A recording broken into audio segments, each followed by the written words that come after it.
Hey guys, what's up? Audiophile here with KissAnalog.com. Here with another rant. And got my nice little tulip glass and have my new beer. Well, it's not, I mix it up. But I'll show you a little close-up of this guy, okay?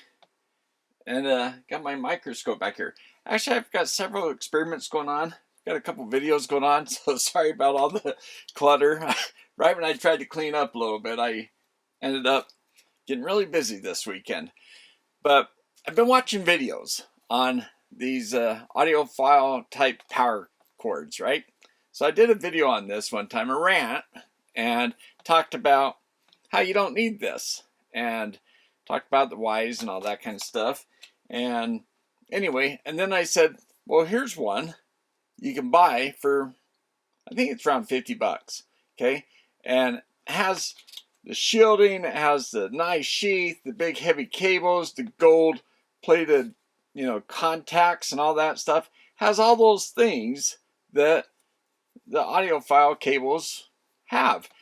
Well, I've been watching these videos and I just noticed, just popped up on my stream, watched one, and then next thing you know, there's a whole bunch of them. I just kind of watched a number of them. And there's guys that show how to build these cables. And there's a couple issues I have with that. I mean, do it yourselfers, we're all into that, right? Like, let's build some. But the shielding adds another layer of reliability and safety concerns, okay? So, and I'm going to talk about how it doesn't work with this. I'm going to explain why, okay? So stay with me here. Now, then I watched a Paul McGowan video, PS Audio, and I call him out by name. The other guys I won't. They're just YouTubers like myself. And I'm not sure. I don't even know what they do. They might have products they sell. I'm not even sure.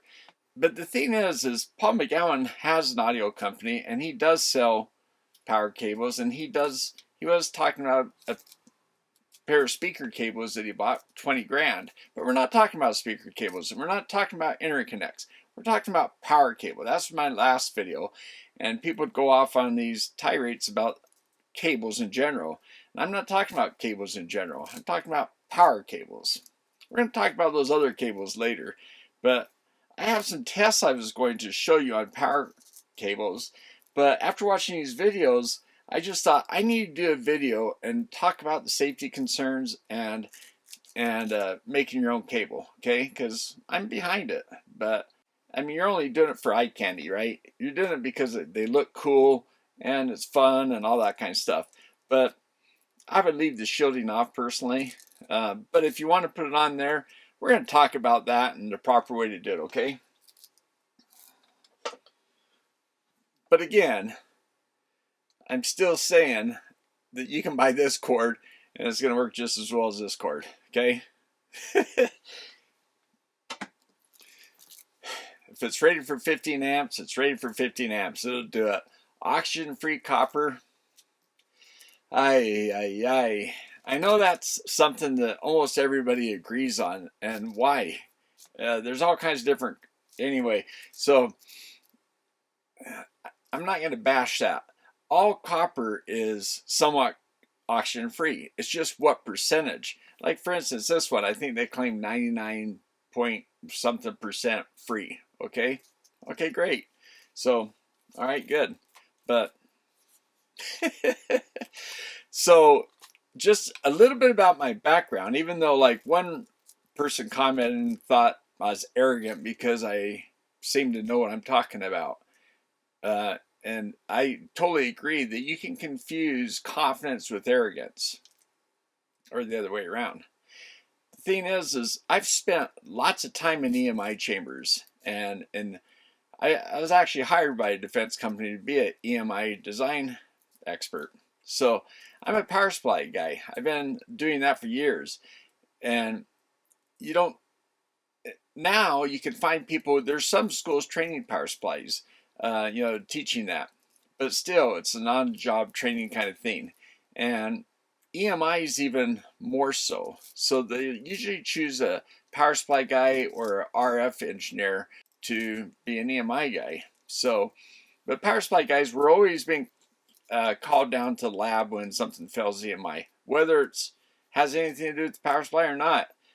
Most of the time, almost, well, a lot of times it's not the power supply, it's data, it's something else. And shielding's a big thing. Shielded cables, not so much shielded power cables. Now, in aircraft and that, they'll shield everything. And one thing I got to tell you about the shielding that they do on these power cables, it's not done right. I'm going to tell you why, okay? So first I'm going to show you the construction, and I'm going to pour this beer while I talk about the construction and show you this cable. Now this cable, I think this is a well-made cable. I saw some comments on Amazon saying that some of the screws were loose, so sure enough, mine were too. Not real loose, but not snug and tight as they should be. So I would totally recommend taking apart one of these cables. It's pretty easy, just pulling these plastic caps down, tightening those screws, and examining the wires and cables, make sure it looks like it's built correctly, okay? This is a safety thing. Generally, you want to use a power cord that's UL certified safe. It doesn't have to be UL. There's ETL now too. There's, you know, just some agency lab. There could be others, especially if you're in other countries. There's going to be ones in your country. So whatever the ones in your country that do the safety checking, those power cables are all safety checked, all UL approved, okay? So these, I don't see any kind of UL marking on this, and so yeah, and I think part of the reason why is the way the shielding's done, okay? So we're going to talk about that, but first let me show you. So once you're going to see a close-up on this microscope, once you see what I'm talking about close-up wise, then you'll have a better understanding about my concerns, okay? And it's not just this cable. Anybody making these cables is going to have the same issues, okay? So don't think that, oh, well, you spent thousands of dollars, you would have got a better cable. I kind of doubt it, all right? So I'm going to pour this beer, and we're going to watch a video, okay? By the way, I'm just wondering, can you see this? It's got a cool, like, elephant octopus. It's kind of hard to tell because, oh, look, this is what I want to show you. I wonder if you can see it from there. You got to read it as I roll the can. It's kind of funny. Anyway, there it is. I'm going to hold it here. See if the camera is focused on it. I just wanted to show you that label. This company, it's a Utah company, and they make some pretty cool beers. This is an Indian Pale Ale, 9%. Strong beer. All right, let's watch that video. All right, guys, so what you're going to see here on the screen is some of the gold screws. Gold plated. I think they suggest they're gold plated. Who knows? But anyway, I'm going to move them around in here. So that's kind of what they look like. So these are the ones that fit down through the top of the power cord. So they're the ones that go down this way into this and retain this plastic collar right here. Okay. And so they retain this guy and they just suck them up, you know, into this. Okay. So they're kind of long. Then the ones that go across this way that have the little clamshell that collapses down on the cable, holds it in place. Nice system.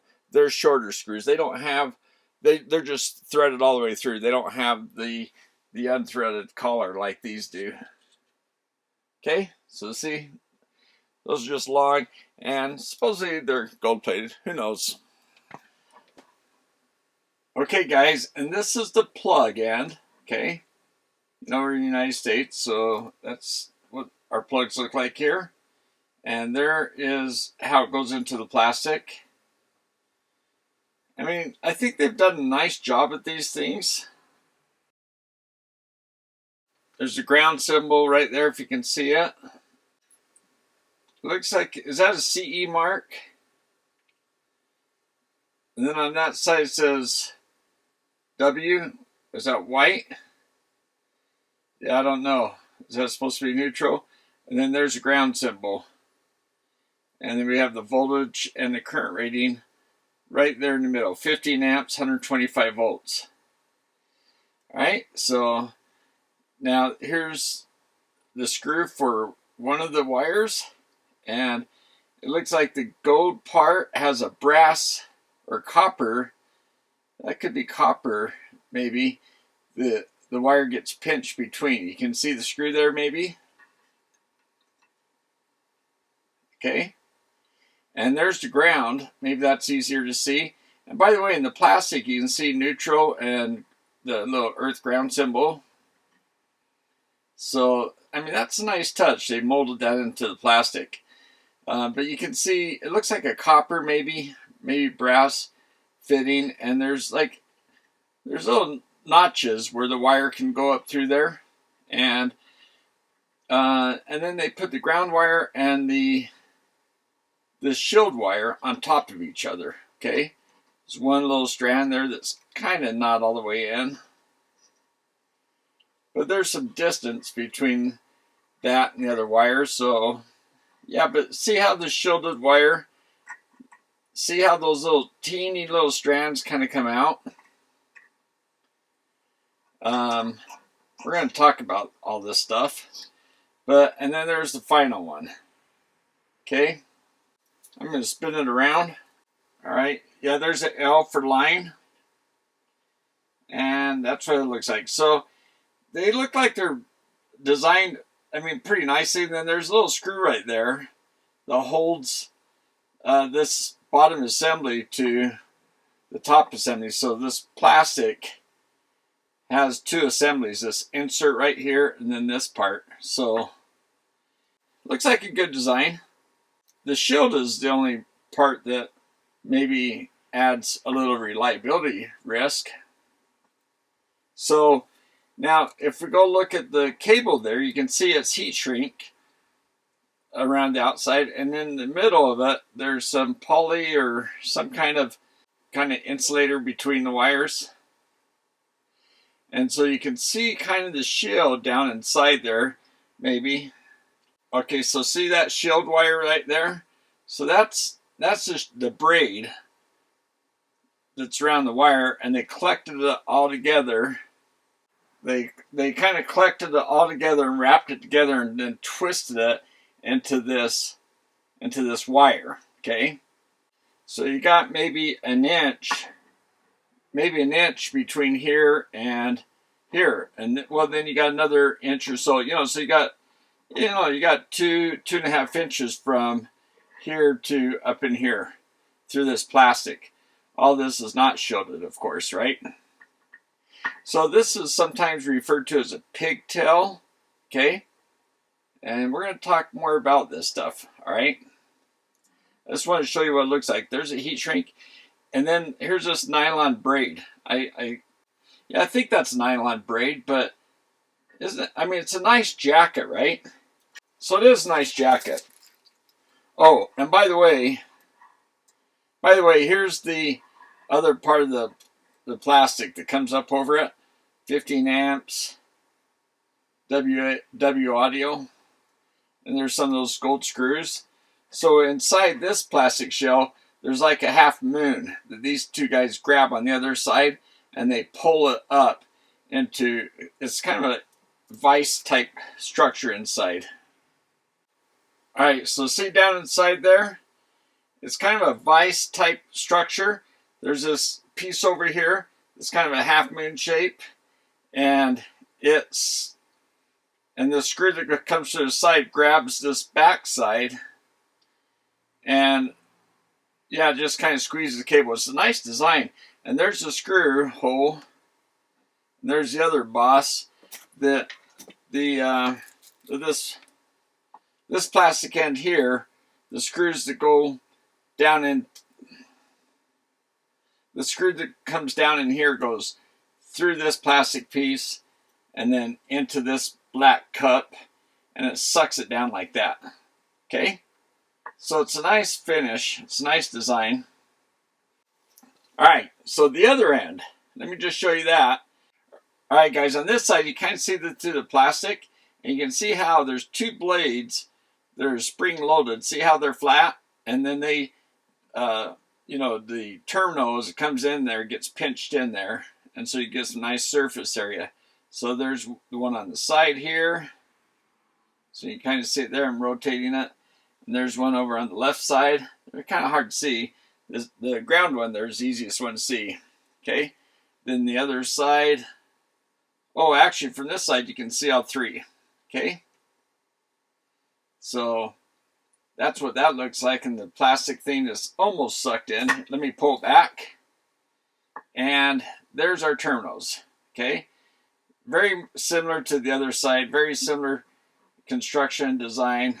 I mean, you know, with the brass or copper fitting, pulling against the gold plated, you know, whatever. And the screws, there's the ground on this side. Now, what I want to show you is, you notice the ground on this side. Okay, guys, you know, you see what I'm getting to is ground on this side does not have the pigtail. Okay, there's a neutral in the plastic. There's a screw in the middle holding the two pieces of plastic together. And then over here we have line on that side. And you can see the wires. So you notice also, I want to point out the insulation goes right up inside the plastic. So there's no copper exposed. So the way these connectors are made is that you strip it. You take the... Now hold on a second, guys. If you notice that one there, that green insulation looks like it goes right up into the clamp. Is there any wire in there? Okay, I see the wire on the inside of both of those where it's stripped. Okay, guys, so from this angle, you can see the green just goes up barely into the clamp part. That's a little bit too far. It shouldn't even be in the clamped area. But you do see, I think you can see how there's copper up in here, right? So there's copper wire being, you know, being clamped in there. So it's just this little first little part, but that first little part, that green part should be down here before the clamp. But I was trying to point out how at this surface, the insulation goes up inside there a little bit, has this little bit to go inside there before it has to be clamped. So they just went a little bit too far with that wire, but it still looks like it's being clamped through a pretty decent region. All right, so just showing you how the wires exit and that material there in between. They point this out on the Amazon site. I'll put a little box up here what that material is called. I forget. There's different types of insulation, and you can see how well those screws clamp into the wire, the cable. So this is just a heat shrink boot that's over the nylon braided protection over the rubber. So I mean, there's several layers of protection. So the cable itself has several layers of protection. Has this heat shrink over a braid, over a rubber, over a cable. So I mean, now just show you this again. So there's the heat shrink. That's where it ends into this nylon braid. And then you can almost see through the braid. If you look real close, you can almost see like the rubber cable underneath it through the braid. I think, maybe that's my imagination, but I think I can see a black rubber underneath that braid, right? All right, what'd you think of that video? Pretty cool, huh? Whoops, I got things down here I don't want to spill on either. We're going to be very careful. You know, I always do this right in front of the camera, and you got to be careful here on the bench with all this stuff going on, right? But pretty cool can, I think. And look at that, nice. I'll tell you what, this beer, it's like a milkshake. It is. Yeah, so this beer, it's like an adult milkshake. It is. Well, I better take a sip. Oh, wow, that is so yummy. All right, so I think that's a good power cord. I think you take it apart, make sure it's all, tightened down, and then you install it and it's not being moved around a lot, because you don't want that braided wire that's pigtailed into that ground wire pulling out and shorting against something. It's just a risk and it's not doing anything. Okay, so let me explain why that is. Now, one thing Paul talked about was he talked about the deniers. I call him part of the believers group, because they listen and they think they hear something, which we know in science, we know that the placebo effect is a real thing, and it's been proven over and over and over. It's undeniable. It's a real thing. And audiophiles are, well, some audiophiles are a great example of that. But he calls us the deniers. I want to call us the engineers, the science-minded people, the ones that go based on science. And like I said, I've been in lots of chambers doing a lot of military type stuff and also commercial things. DirecTV, those boxes that go in everybody's homes. I did the EMI testing for that, to in-house testing to make sure we're going to pass. And yeah, and so that's another big story I could talk about, because I did some cool stuff there. But anyway, I've been in chambers for a long time, and one thing that kind of bugs me about Paul, his rant on this thing, is a video that he did that was called "Why the Last Few Feet of the Power Cord Matters." Okay, so, and then he went off talking about that, and he said, that people don't like to change their minds; they like to believe. And he's talking, when he's saying we, it's like it's the believers that think that way. Us science people, engineers, I feel like we're the learners. We want to change. We show us something, and we want to learn why. And that's what engineering is. When I taught industrial electronics, an English teacher, told me that you can judge a student how well he's going to learn on two things. You take this number on this scale and multiply them together, and that tells you. So the way it works is, the two scales say 0 from 10, okay? And their willingness to learn, their eagerness to learn. So, okay, the guy's really eager, okay? He's got a 10. Maybe if someone's totally not eager to learn, they just have to go to school because they've been told to, maybe they're down on a 0, 1, 2 scale, okay? So you kind of get my drift. Then the other number that you get is from their willingness to change. If you're not willing to change, if that's a 0 and you've got a 10, you're really eager, then you're unteachable. 0 times 10 is 0. So you have to be willing to change and be eager to learn. It's those two factors. And that just struck me as a truth, and I still believe it. And I'm constantly watching videos and things, not to try to do a rant to knock somebody down, but I do because I'm trying to learn. But when I was watching all these videos how to make cables, because I thought, well, maybe I'll show you guys how to make a cable. If you want to do one, maybe I'll do a cable too, and maybe I can put my own twist. But then when I saw these cables being built, I realized you just can't make a shielded cable that's shielded. And it's worthless anyway. It's useless. So now I'll tell you why that is. But you know what? First, I want to respond to another comment that Paul, and I like Paul. I watch it. That's why I watch his videos, because even though there's so many times I just kind of cringe what he says when it's engineering or science related, but I just, when it's just audio experience related things that he's learned, I like to hear that stuff. Engineering wise, and I can tell you right now pretty confidently, and let me know if any of you guys work in the audio field, if you're a power amplifier designer, how many EMI experts do you guys know that work at the company? I'm waiting. I'm pretty sure there are none, or very few. I'm pretty sure PS Audio does not have an EMI expert.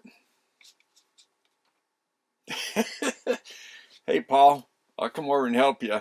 But, you know, I mean, it'd be a side gig because I don't want to give up my other job. That's another thing is audio engineers. I almost got a job as one, you know, we're coming right out of school, work for TIAC, and then we moved. But anyway, so the thing is that's about the only time you can get that job, because if you're working in the defense industry, for instance, the salaries are just so much higher. I just looked last night. I looked, and you guys can do this. Go to Ladders or one of the career builders. Go to one of the websites that has a lot of job postings and search for audio engineer, and then search for power supply engineer, and look for power supply engineers in the defense industry for any of the defense companies, not audio companies, because anyway, and you'll see there's a huge difference in salary. It's almost double. Okay, so EMI experts, yeah, not so much. You're not going to find them in the audio industry. If I'm wrong, let me know. Tell me what companies have them, and I'm sure some do. Well, I'm not sure they do, but there might be some out there, I imagine, right? Anyway, again, I'm not trying to be arrogant about this, but I'm just trying to explain that people in the audio field, it's not the same as the defense industry. We have to test. We have signal integrity engineers. Not every company does, but some do. But you have EMI experts, signal integrity, power supply guys, and you have a lot of guys that know how to shield things. Okay, so when he says he doesn't know for sure, well, I can tell you, because what he said in that video was all incorrect. In my humble opinion, this is a rant video. I can rant, right? Yeah, and he complains about the people with no experience. Well, I have tons of experience, and I can tell you that I know a whole lot more about EMI than they do at PS Audio. If they know as much as I do, then they're just flat out lying, and they're just trying to sucker people in, and I don't think that's true. So I just think they just don't know. But anyway, and then he talks about a circuit and a loop, and how when you shield, it has to. He talks about EMI, RFA, whatever, and he talks about that you only terminate the shield, the braid. There's a braided shield over the wires, and how you twist it down, and it's terminated at one end. It's terminated on the male end, which means the one that plugs into the wall. Okay, so I'm going to show you a diagram real quick, just for a picture, so you can kind of see it in your mind what we're talking about here. But he talks about a circuit and how you can create a ground loop if you terminate at both ends. Okay, I got to be careful because I don't want to knock over my beer. That'd be terrible. All right, so hopefully, and this is a terrible drawing. I'm sorry, but I just did it quick.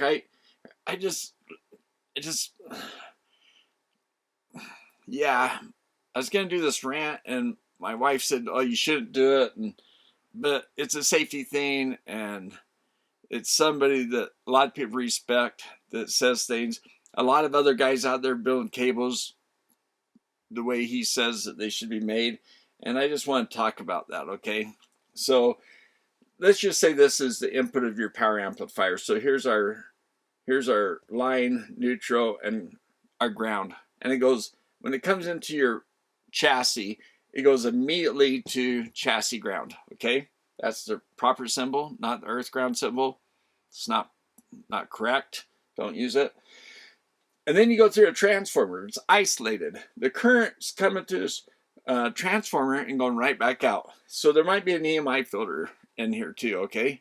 So the loop he's talking about, he says that these few feet are really not at the end. They're in the middle, because there's all this circuitry that has to go through your amplifier before it gets back. Well, that's not true. It's only going through your transformer back. It's coupling energy that gets used on this side. This side doesn't see that. It just doesn't. Okay? So it's isolated, galvanically isolated. Meaning if I take an ohm meter anywhere over here and go over here, it's open. I don't see anything. Okay, there's no conducted field. It's magnetically coupled. Okay, so the loop, this what he's talking about, this is not in the middle. It might look like it in my drawing because my scale, but you know, if this is 3 feet, 1 meter, 2 meters, or whatever it is, when it goes inside here, it's just inches to the transformer, right? It's not very far, but it's far enough for the EMI. So here's the thing. You do it on the male end where you plug in the wall. So this is the wall of your house, okay? And then over here, this little box, I just said that's a panel where the power comes into your house.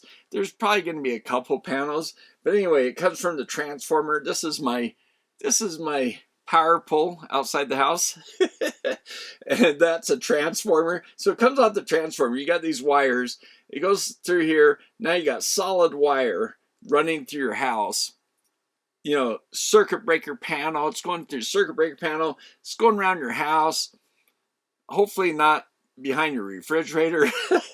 But you know, anyway, you don't know where it's going. So there's noise and stuff. It comes to your plug, and then all the devices plugged in to your house should be EMI tested. Okay, so they should be EMI tested. I'm going to talk about the types of testing they do in another video, but essentially what it means is that you're not putting junk out into the power, and if junk is coming into you, it's not interfering with you. Okay, that's part of an EMI test, right? It's susceptibility, they call it. If I'm susceptible to that stuff, that's not good. So they test that. So they take an antenna, they inject noise into your box, and if your power cable is picking up that noise and bringing it inside and causing trouble, then you fail the test. I mean, you know, depending on how it handles. But anyway, so there's immunity tests, and then there's tests to make sure that you're not putting stuff out there. All right, but forget about all that. This cable, and then you know, you got all this stuff over here, and then people say, yeah, but the last, I mean, does it make sense to spend $200 here or 2,000 or even more on the cable from here to here? And then they terminate the shield on one end. Well, okay, you might say, well, no, my power cord, you know, terminates it here, leaves that one open. So this green thing resembled, or this green box here is a shield. Okay, sorry, didn't point that out, but that's the shield. That's like where all the wires are running up inside this. You know those Chinese finger sticks that you put your fingers in, and then you pull on, and you can't get your fingers out. It's that kind of thing. The wires going through. All right, I have one here. So this thing's flat because it's smashed down, but it's hollow. It's actually a tube. Okay, so this guy here, you'd run your wires through the inside of this thing, and then this guy would shield your wires. And on one end, you take all this stuff and twist it together and tie it to the green wire, the ground wire. Okay, so you're wondering why I have that? For EMI testing. Told you I do a lot of EMI testing. So here's the thing. Let's say that in the military aircraft or your commercial aircraft. I worked at Boeing, so I worked on some commercial power supplies there, but mostly military stuff, space stuff for space, like the International Space Station I worked on. Okay, so I worked on a big EMI thing, one of my first jobs out of college, on an F-15 jet. Okay, there's this big, huge lab, and all the boxes that go in that plane were on different benches, and the cables are running on the ceiling and around between the boxes, and pretty much like the actual cables that go in the aircraft, okay? Because they wanted to test this whole system as a full system. It's the only time I've ever seen that. That was pretty cool, but it was crazy. Anyway, the thing is if you put a Faraday shield around a instrument, okay, then you can shield that instrument from EMI. A Faraday shield is a full metal jacket, basically, and any EMI, lightning, anything hitting that would go around it but not go inside, right? It's a Faraday shield. Well, when you put that shield on this cable, that is not a Faraday shield. That is not. It's like that metal box, and then you leave the top off and it rains and all that EMI water goes into that box. That's what this is. When you leave one end open, it's just filling up with EMI, okay? Oh, and by the way, the end that's terminated, the one that actually does have the thing going, see, they did it correctly. They did it. It's funny because they listened to Paul, people like him, and they terminated the shield on that pigtail. We're going to talk about the pigtail right now. So this end's open. This end's like leaving the top off of a metal can that was a Faraday shield. It's just all pouring inside. So EMI, RFI, radio frequencies, the wavelengths are really small, okay? So if you leave that exposed right there, just those little wires right there, EMI hits that, it's on everything. Once it hits the wire, if it can touch that wire, it's on it. It's on everywhere. It doesn't just hit there and not go this way because there's a shield there. No, the shield has to keep the radiation or the radio waves off of the wire, okay? Now, here's the problem. You have a plastic plug. Now, this might plug into a metal box. Problem is this thing's not metal. In military applications, we learned that we have metal box, metal box, metal box. We run cables that have a full shield and they're terminated on both ends. And the way to properly terminate so you don't get EMI into your wires is when you take this connector into your metal box, this has to be metal as well. It has to be a Faraday shield. It has to be what they call 360 degrees. Pigtails don't cut it. That doesn't work. You see pigtails over and over and over fail when people do that. You can't, they just don't work. So this braid, this metal braid inside here has to touch this metal connector all the way around. So that little tube I showed you, it gets splayed out like this and it gets pinched against a shell. So two metal shells come together and pinch it there. So there is no way for EMI, RFI to hit those wires. And then it connects, usually screws in, sometimes a bayonet, but most of the time screws in, because even if you have space between your screws, you can get EMI through. So EMI, it's like water. It's going to leak through if you let it. Like when you put the seams of metal together, there has to be, it can't be just metal to metal and with screws unless you put lots of screws down, because there can't be any gaps, okay? There's a certain size hole you can use for fans, things like that. And that's why when you see these slots and these holes, they're designed for EMI, so EMI doesn't get out of them, okay? So there is a little bit of a gap, but not an inch gap. And this is like from here to here. This is all exposed. And then it goes in your wall. And the wall, the EMI is going to go right through your sheetrock, just like your Wi-Fi does, just like your Bluetooth does. It's going to go right through the wall, hit those wires, and then come right down through your cable and go, hey, I found my way in. That's how it works, guys. That's how it works. If you work in an EMI chamber, if you try to get a product to pass EMI where noise levels are super, super sensitive because the radio waves that the military uses has to be much lower than commercial stuff, okay? So I've done a lot of this testing, and that little pigtail right here, where that little wire goes up that much, right there, because the shield doesn't cover that, just means this shield, even if it's pigtailed on both ends, it won't work. It'll work for some wavelengths, okay? Like maybe FM radio, stuff like that. But guys, if you had an FM radio with an AC power cord to it, AC power cord is just a zip cord, right? Why isn't all the stuff getting on that thing and messing up your AM or FM radio? Why are they so simply just bare, just plain old plastic coated wires going out to get power, whether it's DC or AC? Because the filters in the power supply take care of all that stuff. That's why you don't need this cord.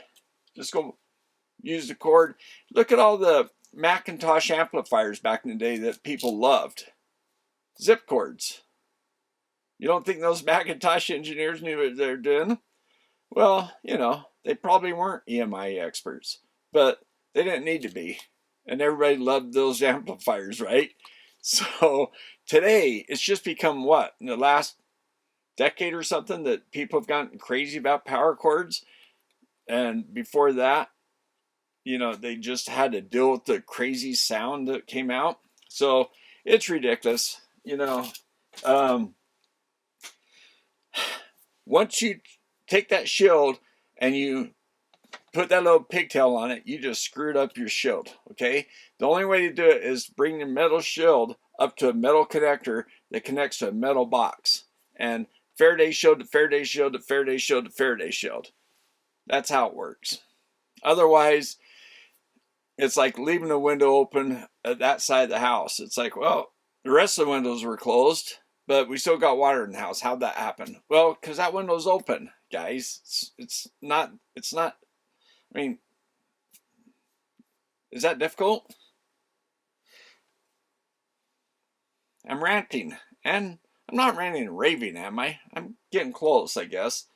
I've had one sip of this. It's kind of funny because, some people are so triggered by seeing alcohol. They're like, "Wah," and it's like,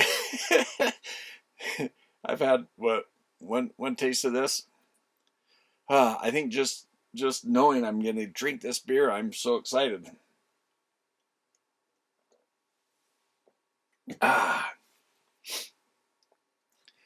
Paul goes on and says, hey, go down to your hardware store and get a noise sniffer. You can tell.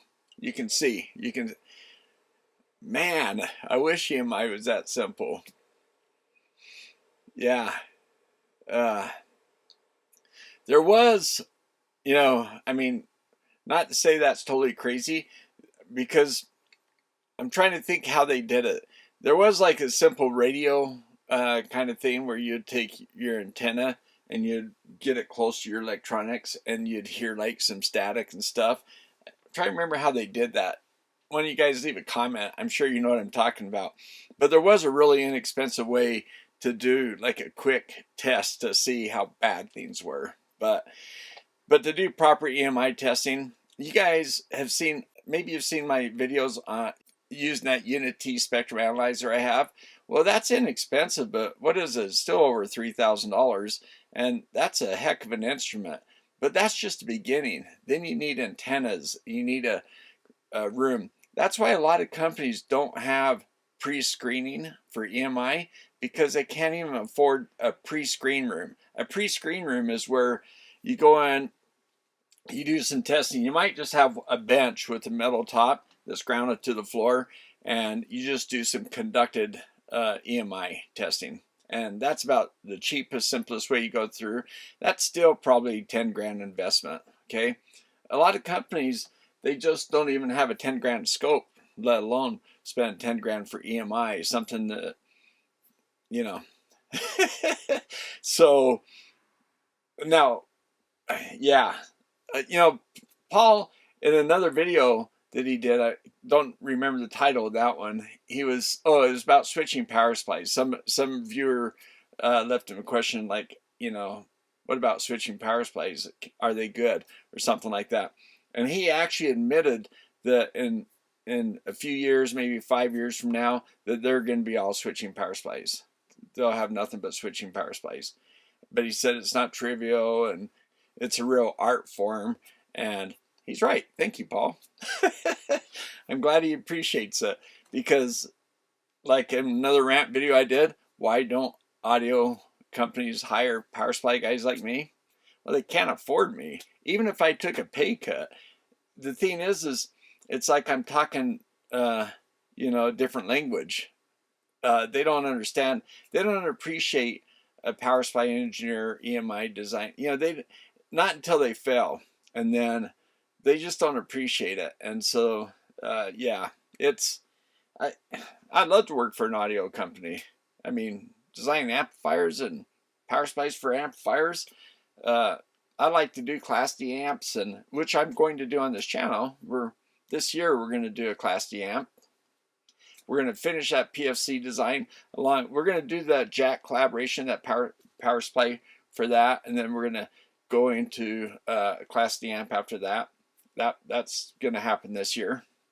So yeah, we'll have that power supply done next. I'm going over and over and over the PFC converter, by the way, if you guys have been following that.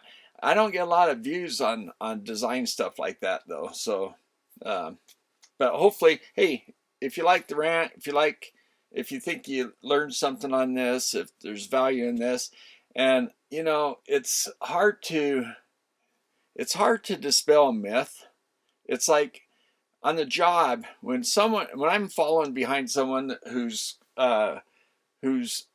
made some kind of statement or made, you know, some kind of declaration, and then I come on and they go, well, this engineer, we really liked him and he said this. Or I might be, you know, currently working with the guy who has written or said something, and then I run into it and I'm like, hey Bob, what's the deal with this? This isn't right.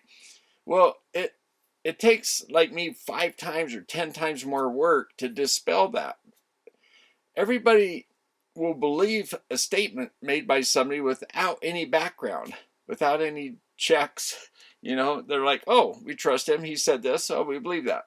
Oh, well, we trust you too, but but they don't know how to like get by that. So you have to lay out a whole story and say, look, here's the proof, here's the evidence, here's all the reasons why that's not right, and this is what we should do. And then people go, oh, okay, now that makes sense. So the point is, it just takes a lot of work to put out the fires somebody else started, you know. So anyways, all right guys, so yeah, my memory card went out.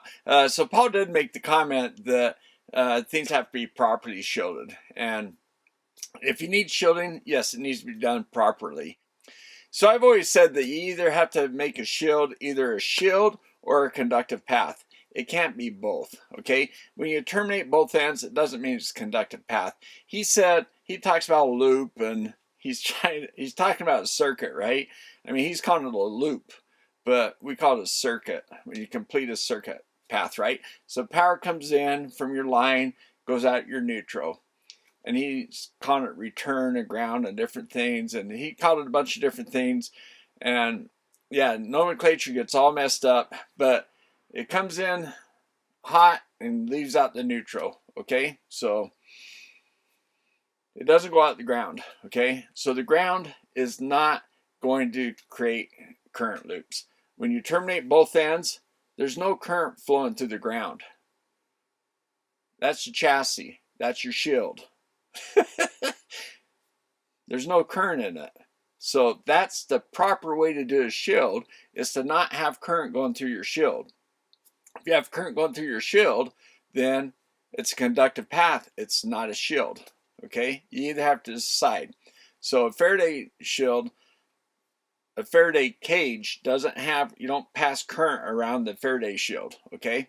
So yeah, that's true. But terminating both ends is not going to create a ground loop.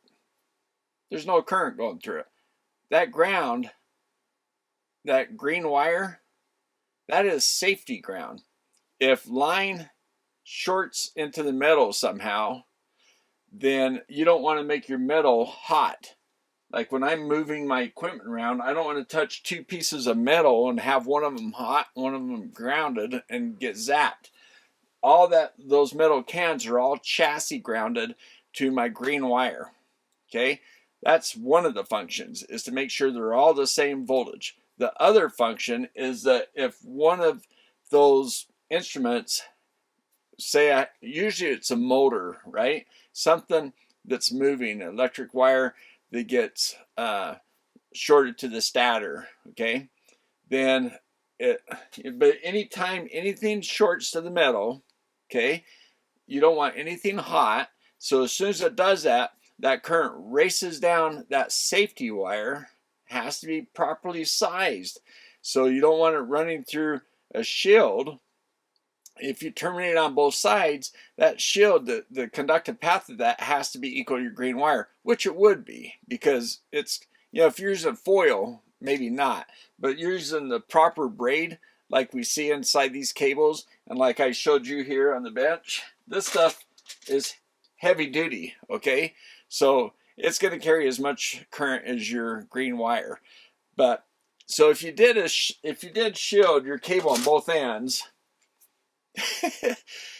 you know, so here's the thing. I'm going to admit that I could see some value in that, as far as if you're running some other kind of sensitive interconnect cable across your AC power line cable. Maybe your DC 12 volts coming off a wall wart or something that's going to power your DAC or something like that. If it's running across your power cord, yeah, you don't want that to happen. So if you shielded the power cord so that as it entered your equipment, so maybe the right answer that I would have agreed with is, why shield the last few feet? Well, the last few feet, it might be where all, like behind my equipment here, I tie everything up, but still it's a mess back there. Even if you're, so cable management's a big deal, right? And I do a pretty decent job, not an awesome job. If I did an awesome job, I wouldn't be worried. But it's, you know, I cleaned it up a little bit. It's pretty decent, but I'm not worried, because it's this sensitive equipment I have back here, like all this stuff that reads THC and all that, they just use normal power cords. Why doesn't a $200,000 oscilloscope have some fancy power cord? Because it's not needed. Why doesn't but if you had some other cable running across your power cord, and you don't want your 60 hertz going on to, you know, the noise on your 60 hertz going on to that little 12 volt or 5 volt signal going to your DAC or something like that, then do cable management. Keep that stuff separated. That's the best way to do it. That's the most obvious way. That's the way you do it. But if you were laying it on there, you say, well, I'm going to spend $2,000 or $200 on a shielded cable so I can do it. Well, first of all, you can't buy the right one, because the audio guys don't know how to shield cables. They terminate one end. That does not shield RFI. It does not. So the 60 hertz stuff, the low frequency stuff, it'll help with that though. So when you terminate one end, that's for low frequency magnetic fields, okay? That does kind of work for that. The problem is they're terminating on the wrong end, because they don't know what they're doing. It's a rant. I'm a little annoyed, because if you're going to take these safety risks of putting these, you know, these braided wires with all these loose ends, and you don't capture them correctly, they should put a little sleeve. So when they make that little pigtail, they should put a little plastic sleeve over them to keep them all together, so that you can't, you know, all the strands are together. I'm just like, so anyway, I remember when I got into audio stuff years ago, like many moons ago, back when I bought all my, you know, I have Kimber cables, I have monster cables, I have some expensive cables. Back in those days, they weren't that expensive, and Kimber actually gave me cables. Thank you, Kimber. That guy's awesome, and I do believe in his technology. Monster cable, I was like, well, okay, I get that too, but it's not the same as Kimber cable, in my humble opinion. But anyway, and I see a really cheap pair of RCA connectors right next to my really nice Kimber cable connectors. So here's the thing. Way back in the day, I learned that if you want a shield for audio stuff, for low frequency 60 hertz buzz, that kind of thing, then you put a shield on it and you terminate it on the load end, not the source end. That's where you plug into the wall. So you put the shield, and so you had the cable running through your house, right? Like on my diagram. So that's part of how ridiculous I want to show you. So you terminate right here. So you got this cable that's terminating. It's like a kite flapping in the breeze. It's just like, what the hell? What's it doing? It's not doing anything. If you terminate it on this end, what it would do is like, hey, anything that gets this up to my sensitive equipment, I'm going to hold steady. I'm going to try to hold a field around that's tied to my metal box here, tied to that. I want that quiet out to hey, past that, I don't care. But on this end, I want it quiet. So terminate on this freaking end. Where did they ever get the idea to terminate on this end? Like, I don't know where that came from. Back in the early days, you know, when I first got into engineering school and became an audiophile, and I did have audiophile, and I had like 20 grand worth of my audiophile stuff stolen, guys. So it's just like I haven't been able to put that kind of money back into buying all that stuff again. It took me a while to acquire that. I had an audio research tube preamplifier, SP9, I think it was. Oh man, I love that thing. Barely had it. I lost it all. It was stolen. Yeah. So anyway, you terminate on this end. So from your metal box here out to as far as you can handle, you're going to keep this stuff quiet out to here. After that, you don't know what's going on. But to terminate on this end, you got all this stuff you can't deal with. You terminate a shield here, but after this, this is the open window. You're going to let all this stuff leak in, get on everything, and get in your equipment and all. That makes no sense at all. So if you're worried about, you know, some other cable laying on this cable, then you want this end quiet. So, okay, and I'm just trying to imagine a possible scenario where a shielded cable would help. And because now sometimes there's wall warts and you got 12 volts or DC voltage actually going to your audio equipment, at that point, that voltage you want to keep clean. Now, I'm sure that they filter the heck out of that and do a sufficient job, even if it's lame. I'm sure that, at least I'd hope that they do at least a sufficient job filtering that as it comes into the unit. But I'm just trying to think of a way. I'm just trying to help you out. Like, why would you buy a shielded cable? But the shielded cables are designed wrong. They're terminated on the wrong end. If they were going to do anything, they're terminated on the wrong end. And that would only be because it's low frequencies, magnetic type stuff, where it's low frequencies, you terminate on one end. If high frequency stuff, RFI is what I hear people saying what they're trying to shield from. That stuff, it needs to be a freaking Faraday shield, okay? That's the only way you shield that stuff. A pigtail doesn't cut it. And a pigtail really, like low frequency stuff, that's acceptable maybe, and terminating on one end, but it's rarely done because it's rare that anybody ever finds a use case for that. And in fact, the guys I've worked with in recent years, they don't even know that. Like, I'd talk about that use case and they're like, oh, that's a thing? I'm like, well, you know, I don't know if it's a thing, but if it is, that's the one time you terminate on one end. And they're like, oh, okay, we'll keep that, you know, okay, crazy guy, we'll keep that in our mind as we go do serious work here in our $1 million chamber. Which it's no lie. Those chambers are very expensive. So, yeah.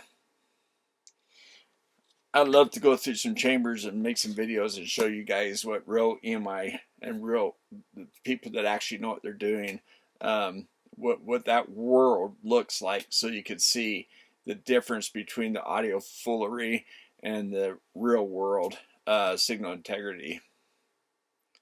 It's like, yeah. And what kind of drives me crazy is when somebody says, well, you just don't understand. I mean, you're just coming off kind of, you know, like arrogant because you act like you know, and like you just don't understand. And it's like they're so lost and they have so nonsensical ideas that they don't understand that there are actually experts in this field. Just not in the audio world. So, hey, I'm going to go have a beer. Thanks. All right, guys. Hey, thanks for watching and everything. And by the way, this drink, this video is for Richie. Thanks for buying me a beer, bud. Appreciate it. Hope this rant was okay for the beer you bought me. Oh, and he sent it PayPal, by the way, instead of through the super thank you button. That's a much better way because then I don't have to share a huge percentage of that with YouTube. So use the PayPal link down below if you want to buy me a beer. I got to start mentioning that instead of the super thank you, huh? Super thank you is just easy because you just click on it there. But yeah, that's great. I really appreciate people that use that super thank you button. But the PayPal thing, yeah, that's actually even better. So hey guys, thanks for watching. Thumbs up for my Patreons, members of my channel, Richie, for buying me this drink. Let me know what you guys think. I'm sure I'll hear from some people. Please like the video if you like it. That's a free way to support the channel. And I appreciate you guys watching the videos. And what do you think of this shirt? I'm not trying to say anything wearing this shirt. Just thought it was a cool shirt. Thanks, guys. See you next time. Oh, hey, and Paul, I love your videos. Even if I don't agree with you all the time, I like your work. And yeah, I'm sure if I had some of your equipment, I like your equipment too. Can't afford it, so. But you know what? If you ever need EMI help, maybe we can do some trade. Because I could help you out with the EMI stuff. I don't know if it'd be as lucrative as selling these cables, but no, I don't mean to bash you, but I hate to call you out, but the only reason I did is because you are into business and you're also, you know, saying things on YouTube that's I don't agree with. So I gotta call you out on those things, and you can call me out too. That'd be cool because you got a lot more viewers than me, and maybe people would catch on. All right, hey, thanks. And this time for reals, okay? I'm gonna pour me some more beer, and I'm gonna enjoy my night. I did a lot of videos today. I've got some experiments going on. I got some other stuff happening. Being busy, guys. All right, peace out. Thanks for watching.